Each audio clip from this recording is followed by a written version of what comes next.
kirchnerismo en nuestro país es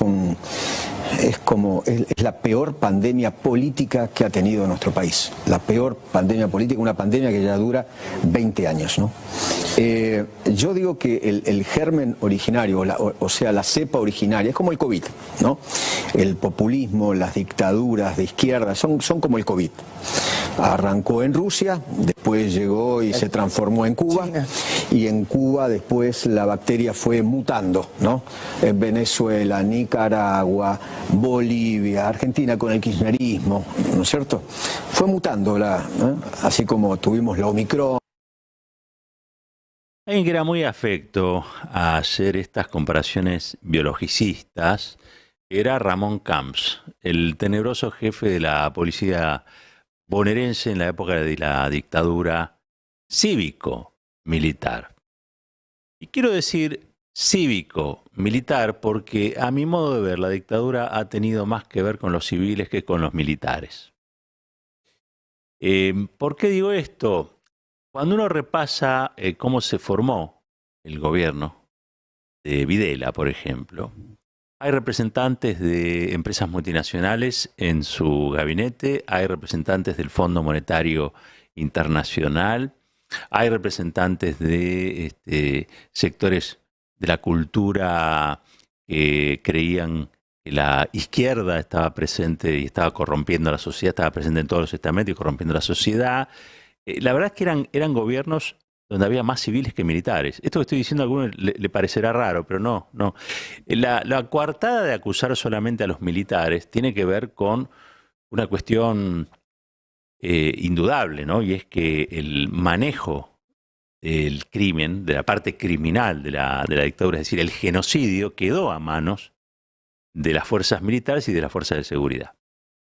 Pero el rumbo político, ideológico y económico estuvo en manos de militares. La reingeniería social, en realidad, la pensó un tipo que era de la Citroën, Jaime Perriot.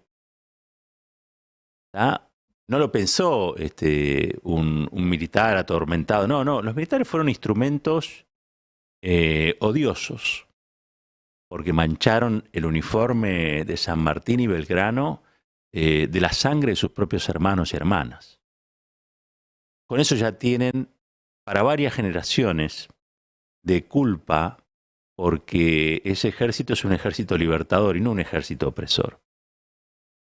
Ya tenían otras cosas encima, ¿no? Los bombardeos sobre la plaza, bueno, etcétera, etcétera, etcétera. Uno podría enumerar la cantidad de crímenes que cometieron contra sus propios hermanos y hermanas militares en la Argentina. Pero no hay que perder de vista que el militar, en términos de gobierno, es un personal instrumental. Las decisiones son las que generan que ese instrumental haga tal o cual cosa, ¿no? Responde a esa decisión. Y esa decisión siempre estuvo en manos de civiles. En la dictadura cívico-militar, insisto, una dictadura que tenía más civiles que militares, había gente que pensaba como Camps y había gente que pensaba también como Feynman. Y esa gente es muy peligrosa. Esa gente es extremadamente peligrosa, porque es la que cotidianamente va enhebrando un ambiente, un sonido ambiente, un clima especial que propicia nada más y nada menos que la persecución al otro, el festejo de la violencia. Ustedes no sé si se fijaron que cuando Feynman habla, dice que el problema son las dictaduras de izquierda, no las de derecha. Las dictaduras de izquierda. Argentina nunca tuvo una dictadura de izquierda. Nunca ha sido un problema para nosotros esa situación. Siempre hemos tenido dictaduras de derecha, pero dictaduras de izquierda no. Es cierto también que esta gente está tan corrida a la derecha que considera de izquierda o dictadura de izquierda al populismo peronista. Pero eso es un problema de ellos, la verdad, no de la realidad. Uno no se puede enojar con la realidad. En todo caso, uno se enoja con lo que interpretan la realidad de manera pero tan parcial, tan facciosa, y tampoco honesta. Porque las dictaduras de derecha en la Argentina, insisto, las dictaduras civiles de derecha en la Argentina, con la anuencia del poder militar o del partido militar, han sido una tragedia. Bueno, la más grande, obviamente, la dictadura cívico-militar. Ahora, fíjense cómo a través de la historia van señalando los mismos problemas. Y si uno se fija, los problemas que tienen con el comunismo, con el socialismo, con el peronismo, o sea, tienen problemas con todo el mundo, casi, salvo el reducido grupo de privilegiados que no quiere cambiar el mundo porque le parece que el mundo así está bien, tienen un grave problema que es que por más o por menos son espacios políticos o ideología que tienen como pretensión la distribución del ingreso. ¿No? Son espacios que tienden a buscar una sociedad de carácter igualitario. Pero claro, la sociedad igualitaria, esa famosa sociedad inclusiva, de la que habla la política hoy, esa famosa sociedad inclusiva es una resta en la operación matemática de la acumulación de la renta vía apropiación, vía saqueo, vía exacción que hacen los poderes del privilegio. Es decir, la igualdad social tiene un costo. Y esa igualdad social no la pagan los sectores populares, la tienen que pagar los sectores opulentos. Porque igualar significa equilibrar. Entonces, cuando vos tenés desigualdad, lo que vos estás teniendo es, en ese desequilibrio, se explica porque vos tenés un sector que acumula una cantidad de renta enorme y otro que desacumula esa misma cantidad de renta, porque nada se pierde, todo se transfiere para un lado o para el otro. No hemos tenido en la Argentina esa dictadura de izquierda a la que tanto le teme Feynman, porque realmente nunca pasó. Acumularon los sectores populares hasta llevar a los sectores del privilegio a perderlo todo, a perder su patrimonio. Ahora le estamos mandando una carta a todos los que han pagado el aporte solidario de las grandes fortunas porque el 25% del gasoducto Néstor Kirchner se financió con ese dinero. Lo que costó esa discusión, claro, ahora nos olvidamos. Pero hubo gente que incluso lo judicializó, gente que es la beneficiaria del sistema de acumulación que vivimos en la Argentina. Dice que este que vivimos, este que a muchos no le deja llegar a fin de mes, pero otros pueden vivir 7 vidas. Esos que pusieron el dinero en realidad, tuvo que haber una ley, tuvo que haber una decisión política, y así todos algunos lo judicializaron. Porque les pareció una exacción, una confiscación, todas esas cosas que le gusta decir a Joaquín Morales Solá, y también, ¿por qué no?, a Feynman. Y no se olviden de Pañi, porque yo sé que Pañi goza de buena prensa entre los periodistas en general porque habla de una manera en la que es difícil hablar.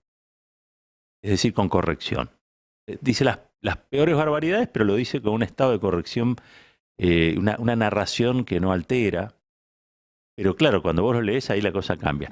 De todos modos, yo les recuerdo que el ministro de Economía que nos metió de cabeza de vuelta en el Fondo Monetario Internacional, cumpliendo la orden de Mauricio Macri de que había que enamorarse de Christine Lagarde, fue el ministro que tenía un baldío de 2 pisos, donde estuvo cenando incluso con Lagarde, que era columnista de Carlos Pañi. Era columnista y tomaban, no sé si se acuerdan, un hielito y le daban vuelta al hielito con el dedo, mientras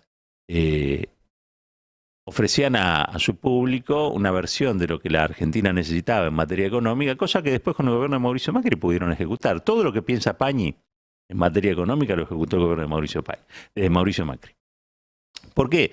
Porque estaba presente a través de Dujombre, pero no importa, es otro asunto, no es cuestión de pelearse con Pañi, porque no es la idea. Estaba hablando particularmente de Feynman porque el discurso de Feynman, además de peligroso, es un discurso que copian otros y quizá Pañi hoy no sea el más característico. Pero sí, yo diría que casi toda la comunicación se sostiene sobre estas mismas ideas, ¿no? En la Argentina, donde hay una pobreza de más del 40%, suena raro hablar de igualdad económica. Y suena raro, por lo tanto, tener una preferencia política, ideológica, por aquellos espacios que tienden a la igualación. Cuando sería lo más normal del mundo, ¿no? Si tu problema es la desigualdad, las ideas políticas predominantes tendrían que ser las que quieren el cambio social. Y sin embargo no. Hoy tenemos un discurso sumamente conservador, tenemos una victoria táctica de la derecha en la que la mayoría estamos discutiendo una agenda que es si Bullrich es mala o buena porque fue montonera o no. Lo cual a mí me parece un retroceso en toda la línea, les voy a ser sincero. En todo caso, si eso sirve para señalar la parábola odiosa que describe la historia de Patricia Bullrich, en la que hoy abjura de su pasado, ella dice, no, no soy de la generación diezmada. La generación diezmada no alude particularmente a ella, sino a toda una generación que pretendió el cambio social en la Argentina. Y que pretendió el cambio social en Argentina y fue combatida por los camps y por los biologicistas, al estilo Feynman también, ¿no? Que decían que había que extirpar el cáncer de izquierdizante, el cáncer socializante, el cáncer peronista, el cáncer montonero. Entonces, yo no estaría tan de acuerdo con descalificar o utilizar la palabra montonero o montonera para bajar el precio de Patricia Bullrich en términos políticos. Lo peor que hizo Patricia Bullrich no fue ser montonera, lo peor que hizo Patricia Bullrich fue bajarle el 11% a jubilados y pensionados, haciendo abuso de aquellos que ya han sido demasiado abusados por el sistema. Eso es lo peor que tiene Bullrich.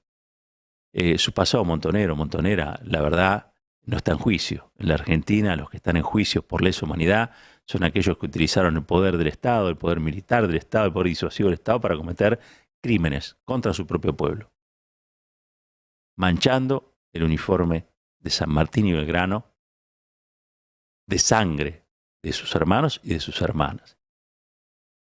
Para terminar, yo quiero decir algo en relación a esto de la gente que es peligrosa. Miren, todo lo que dice tiene efectos en la realidad. Ellos lo saben. Es más, son contratados porque efectivamente hacen eso. Uno habla con la pretensión de que lo que dice se transforme en alguna acción. Precede la idea, y luego viene la acción. A mí me habrán escuchado miles de veces acá ser muy duro y muy crítico del neoliberalismo, como sistema económico, como factor cultural, digamos. A mí me parece una desgracia el neoliberalismo. Y a veces me encontrarán un poco más feliz, a veces un poco más enojado en relación a estas cosas. Pero no tengo discursos de odio, trato de no tenerlos. Me parece que la Argentina no tiene salida por el lado de la violencia, sino que por el contrario. La Argentina tiene salida por el lado de la organización. Y la organización necesita un momento de pacificación, necesita un momento de conversación, un momento de diálogo. Y es todo lo contrario a la violencia. Ahora, esta gente vive de la violencia que generan. Son contratados para generar esa violencia. Son contratados para que parezca natural que a la vicepresidenta del país le disparen en la cabeza. Son contratados para eso. Son contratados para generar estados y climas en los que las barbaridades que proponen sean vistas como algo natural. Hoy pensaba, hubo condena finalmente por el caso de Lucas González. Policías han sido condenados. Quiero destacar el gran trabajo que hizo también el abogado allí en ese caso, la entereza de la familia, de sus amigos. También le quiero agradecer a alguien que tuvo la reacción, al menos esa noche, de comprometer al fútbol argentino. Era un pibe que jugaba a la pelota. Creo que en eso conmovió a muchos. Y fundamentalmente quiero decir que los que tienen discursos de odio, lo primero que pueden haber dicho cuando pasó esto fue uno menos. ¿Se acuerdan, no? Uno menos. Ahora, lo que descubrió finalmente la justicia y lo que permitió condenar a los policías es que todo había sido una farsa, todo había sido finalmente un crimen racial, basado en el odio racial. Lo mataron a Lucas por ser negro. En un país donde, vamos a ser sinceros, no somos todos teutones, no somos arios, somos una mezcolanza divina. Nosotros deberíamos enorgullecernos de la mezcolanza que somos. Y deberíamos tener también amor por lo que logramos siendo tan distintos muchas veces. Pero claro, si los discursos de odio van acompañados también de discursos que lo que producen es una baja autoestima social, para que la gente baje los brazos y se deje dominar, se deje humillar y se deje matar, para que se deje explotar en su trabajo por sueldos miserables. Bueno, todas estas cosas tienen que ver con los discursos de odio.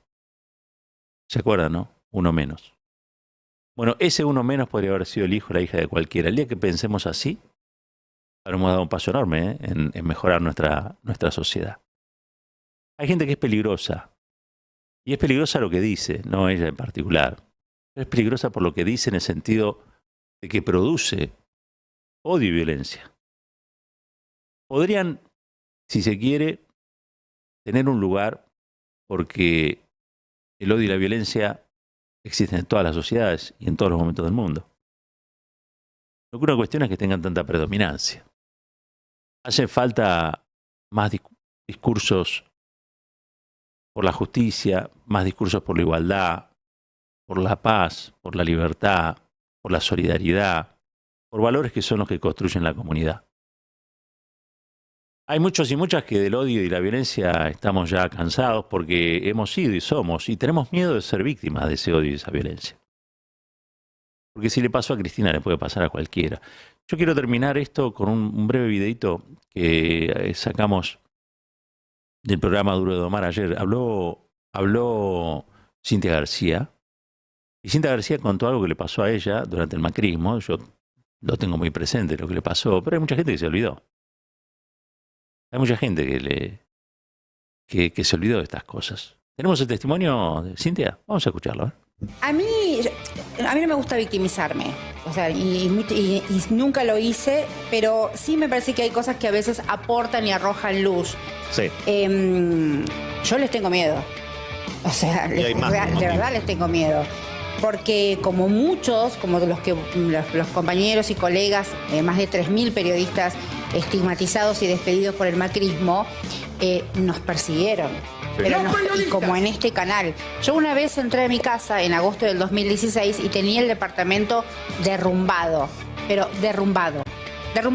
O sea, las alacenas, los platos, las bibliotecas, todo, absolutamente todo. Entraba con mis 2 chiques y no me robaron nada.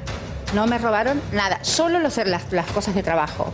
Las cajas de los discos rígidos las habían puesto así abiertas para que se viera que no estaban más los discos rígidos. La computadora, una apriete te hicieron. No, claro. Y yo en ese momento dije, bueno, no me voy a paranoiquear porque viste un robo común, estábamos en medio de la persecución y la estigmatización. Lombardi decía que nuestros sueldos eran inmorales, lo cual era una absoluta mentira. Querían estigmatizarnos porque si éramos chorros, no éramos periodistas, si éramos chorros, éramos delincuentes. Y les podía pasar cualquier cosa. Por supuesto, y nos convertíamos en basura y entonces se habilitaba cualquier situación de persecución. Ese día hago la denuncia, mis chiques con sus padres, los amigos ayudando, yo me pongo a acomodar mi ropa. En mi cama, tenía toda la ropa por todo el piso, entonces mi mamá me ayudó, que yo dije, dejen toda mi ropa en mi cama que yo la acomodo. Entonces mi cama era una montaña de ropa porque estaba todo derrumbado, literalmente. Entonces empecé a acomodar las cosas y en un momento yo tenía ahorros en dólares. Nunca había comprado dólares, qué pelotuda, ¿no? Pero bueno, no importa. Nunca había comprado dólares durante el kirchnerismo y en los ahorros que me habían quedado, $30.000 de ahorro, los iba gastando mes a mes porque no tenía trabajo, ni nadie me iba a dar trabajo y yo lo sabía. Entonces me quedaban unos dólares en una cajita así muy chirimbolera que tenemos nosotros de perfumes y ahí estaban adentro. Entonces yo ni los busqué porque yo pensé que se los habían llevado. O sea, nunca abrí. Entonces cuando empecé a ordenar, aparece la caja de perfumes y la abro, ¿no? Y estaban los dólares. No me habían llevado nada. Y un cartel que decía, todas estas preguntas tienen respuesta, ¿no? Eso a mí me... Ahí escuchábamos el testimonio de Cintia García. Yo decía, esta historia la conocía porque no la olvidé nunca, porque aparte pasamos cosas muy idénticas, muchos y muchas durante ese gobierno, donde incluso hubo, bueno, y sigue habiendo todavía consecuencias de ello, presos políticos en la Argentina. Y esto fue propiciado, esto que ocurrió fue propiciado por esta gente que yo describo como gente muy peligrosa. A mí me da la impresión de que quizá cuando estoy diciendo esto me olvido de la resistencia. Porque esta gente es peligrosa, pero es gente peligrosa que se topó con gente que somos bastante resistentes. Y a los que no nos gustan que nos corran como se corre al perro que ladra, ¿no? Y ellos lo saben. Y los niveles de confrontación son bastante altos. Ustedes lo sabrán. Cada vez que pueden, nosotros somos puestos nuevamente en el banquillo de los acusados para que un tipo como Feynman pueda decir en la televisión que nos van a hacer no sé cuántas cosas porque somos una especie de, ¿qué dijo? De COVID. Una pandemia somos. Camps decía cosas parecidas, yo lo dije. Pero ¿saben qué? Pregúntense dónde está Camps. ¿En qué parte es venerado? ¿Quiénes son los que lo rescatan? ¿Dónde está esa figura que fue tan poderosa? Pregúntense dónde están aquellos que en un momento u otro han sido feroces y sanguinarios. Y pregúntense dónde estamos nosotros. Nosotros hemos resistido casi todo porque venimos de una estirpe de resistentes. Y muy probablemente lo sigamos haciendo. Entendemos lo que hacemos como una lucha, y en el caso de los que hemos abrazado alguna idea en particular, como una lucha política también. Y esta lucha política es para siempre. Y no nos van a correr tan sencillo, ni van a corrernos tan fácil. Esta gente es peligrosa, claro que sí, pero se han encontrado con algo más grande que ellos. Somos millones los argentinos y las argentinas que no le tenemos miedo, y que hemos perdido el miedo. Porque primero perdimos la reputación, después perdimos los trabajos, después perdimos un montón de cosas. Pero lo que no perdimos, y eso es un orgullo personal que creo que comparten Cintia, todos los que de alguna manera integramos la lista negra durante el macrismo, lo que no perdimos es eso que pensamos, eso que nos hace levantarnos cada mañana, ponernos al frente de un micrófono y decir queremos una Argentina grande, queremos una Argentina justa, queremos una Argentina libre, queremos una Argentina donde esta gente peligrosa se vuelva menos peligrosa y donde nuestros sueños se concreten, porque perdimos tantas cosas en ese tiempo y también perdimos el miedo. ¿Y saben qué? Estamos vacunados. Estamos vacunados de por vida. Miedo, nunca más. Un país unido por la radio.